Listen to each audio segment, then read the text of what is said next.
ये वक्त सियासत करने का नहीं है। सैलाब से बड़े पैमाने पर तबाही हुई, कौम मुत्तहिद है, जल्द इस चैलेंज से निकल जाएंगे। वज़ीर आज़म शहबाज शरीफ की काबीना इजलास के दौरान अरकान से गुफ्तगू, कहा वफाकी हुकूमत मुतासरा खानदानों की माली इमदाद करेगी।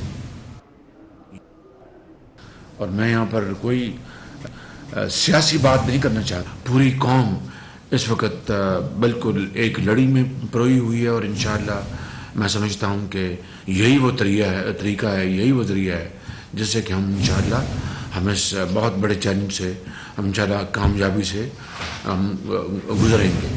हर जगह बारिशी तूफ़ानी रेलों ने तारीख की बदतरीन तबाही मचाई है। मैं समझता हूँ कि वफाक को और सूबों को और मुतल्लिका इदारों को मिलकर एक जामे प्लान बनाना होगा और उसके ऊपर उनको अमल करना होगा। वज़ीर इत्तलात सिंध शर्जील इनाम मेमन ने हैदराबाद के तालुका देही के मुख्तलिफ रिलीफ कैंप्स का दौरा किया। उन्होंने रिलीफ कैंप्स में सैलाब मुतासरीन के लिए इंतजामात का जायजा लिया और सहूलियात से मुतल्लिक मालूमात ली। शर्जील मेमन ने कहा कि सैलाब मुतासरीन की बहाली तक इमदादी कार्रवाइयाँ जारी रहेंगी। टंडुजा में 24 न्यूज़ के नुमाइंदे आज़ाद नोहरियों से गुफ्तगू में उन्होंने मज़ीद क्या कहा, उन्हीं से जान लेते हैं। जी आज़ाद, बताइएगा। जी बिल्कुल, हैदराबाद दही के इलाके में इस वक्त जो मानसून बारिशों के मुतासरीन है उनकी इमदादी कार्रवाई का सिलसिला जारी है। इस वक्त सूबाई वज़ीर इत्तलात व ट्रांसपोर्ट शर्जील इनाम मेमन ने मुख्तलिफ इलाके जिसमें मूसा खट्टान, टंडो हैदर और मुख्तलिफ इलाकों के दौरे किए। इस वक्त हमारे साथ मौजूद है सूबाई वज़ीर इत्तलात शर्जील इनाम मेमन साहब। मेमन साहब, बिस्मिल्लाह, शुक्रिया जी। असल में हर इलाके के अलग डायनामिक्स है, आप भी विज़िट कर रहे हैं, देख रहे हैं। कुछ ऐसे इलाके हैं जिनमें पानी जो है सूख गया है लेकिन उनके घर गिर गए हैं, तो वो लोग कहते हैं जी हमें शेल्टर दिया जाए, फिर हम अपने घर में वापस जा सकेंगे और हमें राशन वगैरह दिया जाए। कुछ इस तरह के कुछ ऐसे एरियाज़ हैं जिनमें अभी तक पानी मौजूद है और पानी वहाँ पे नहीं निकल सका, उस पर कोई ड्रेन बिन का इशू है। तो हर एक जिस तरह उनके पानी वगैरह का ड्रेन हो जाए उसके बाद उनको मूव करेंगे। जब तक ये लोग हमारे मेहमान हैं, मतलब जब तक कैंप्स में तब तक हमारे मेहमान हैं, तब तक इनको हमारी तरफ से खाना और हर सहूलत जो है उनको मुहैया की हो जाएगी। जैसे इन सब के जो है देहात में से निकल जाएगा पानी और इनके जो घर वगैरह गिरे होंगे उसमें कोई शेल्टर को ऑल्टरनेट करके फिर हम इसको मूव करेंगे। लेकिन तब तक भी जिसको भी हम मूव करेंगे उसको भी हमने सोचा है कि 15 दिन या महीने का उनको राशन देकर मूव करें ताकि वो किसी तकलीफ़ में ना रहे। जी बिल्कुल, ये तो सूबाई वज़ीर इत्तलात शर्जील इनाम मेमन साहब जिनका कहना है जब तक इनकी बहाली का काम मुकम्मल नहीं होगा तब तक सिंध हुकूमत की जानिब से इमदादी कार्रवाइयाँ जारी रखी जाएंगी और जहाँ तक उनको शिफ्ट किया जाएगा तब तक भी इनकी मुकम्मल तौर पर माली सपोर्ट की जाएगी। बहुत शुक्रिया, आपने अपडेट किया। कराची का इन्फेक्शन डिजीज़ अस्पताल डेंगू मरीजों से भर गया है। जिना अस्पताल में भी जगह भर जाने के करीब हो चुकी है। सूबाई वज़ीर सेहत अज़रा पेचोहो कहती हैं कि मज़ीद डॉक्टर्स और नर्सेज रखी जा रही हैं। अद्वियात की किल्लत को कम करने की कोशिश की जा रही है। डेंगू से अब तक कोई मौत नहीं हुई। अज़रा पेचोहो ने कोंगो वायरस के फैलाव का खदशा भी जाहिर कर दिया है। मुझे अस्पतालन खां मूंखे जेको इतला मिली है को डेथ कोन थी है 2000 जेको 2000 जो हमारे पेशेंट्स हैं तो 7 से कुछ ज़्यादा हैं, वो जो है ज़्यादातर घरों में हैं और कुछ अस्पतालों में है। मुझे इतला बताएं किधर डेथ हुई है तो मैं उसकी इंक्वायरी कराऊंगी, लेकिन मैं ये जो मुझे रिपोर्ट्स हैं उसमें कोई डेथ अभी तक नहीं हुई। तो प्लेटलेट्स हम मुहैया कर रहे हैं। RBC हमारा रीजनल ब्लड सेंटर फातमिद का जो है वो प्लेटलेट्स मुहैया कर रहा है डेंगू के पेशेंट्स को, और अस्पताल से जब आती है कोई रिक्वेस्ट हम उसको सप्लाई कर रहे हैं।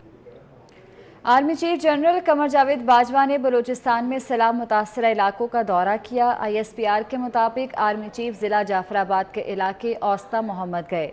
Army chief general Qamar Javed Bajwa ने सैलाब मुतासरीन और इमदादी सरगर्मियों में मसरूफ ट्रूप्स से मुलाकात की।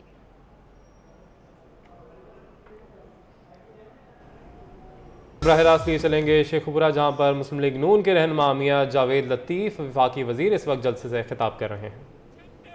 जमा कराया वो तमाम पेंडिंग केस, उनका फैसला फिलफौर होना चाहिए।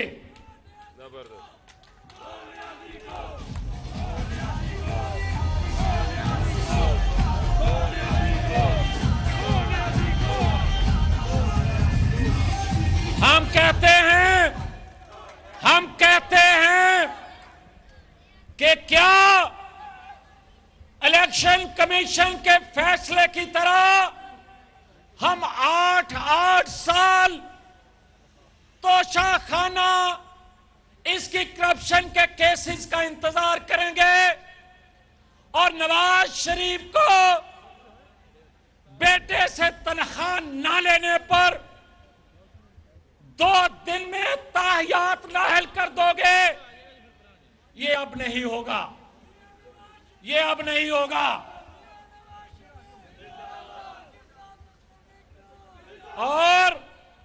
और सुनो, अगर चंद बंदे पंजाब हुकूमत के वसाइल, खैबर पख्तूनख्वा हुकूमत के वसाइल इस्तेमाल करके सैलाब ज़दगान को जो पैसा मिलना चाहिए था उससे जल्द से करवाने के लिए करोड़ों रुपए खर्च करने वाला अगर दबाव में लाकर अगर अदारों में बैठे लोगों को ललकार कर फैसले डिले करवाएगा तो ज्यादा देर तक अब यह पाकिस्तानी कौम बर्दाश्त नहीं कर सकती। आज ये ऐलान कर रहे हैं कि ये इब्तिदा और इंतहा समझ लो। अगर आइन कानून के मुताबिक और अगर हम कहते हैं कि क्या इलेक्शन कमीशन के फैसले की तरह हम 8 साल तोशाखाना इसकी करप्शन के केसेस का इंतजार करेंगे और नवाज शरीफ को बेटे से तनख्वाह ना लेने पर 2 दिन में ताहियात नाअहल कर दोगे, ये अब नहीं होगा, ये अब नहीं होगा।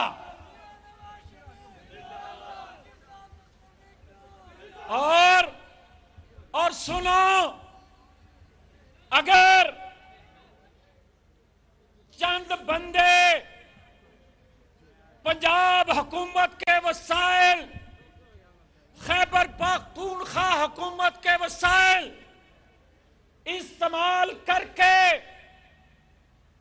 सैलाब ज़दगान को जो पैसा मिलना चाहिए था उससे जल्द से करवाने के लिए करोड़ों रुपए खर्च करने वाला अगर दबाव में लाकर अगर अदारों में बैठे लोगों को ललकार कर फैसले डिले करवाएगा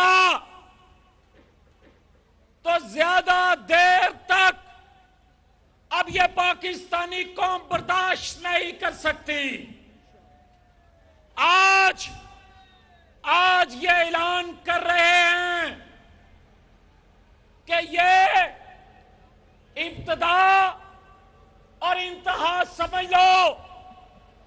अगर आइन कानून के मुताबिक और अगर न्यूज़ स्टूडियो से फिल वक्त इतना ही।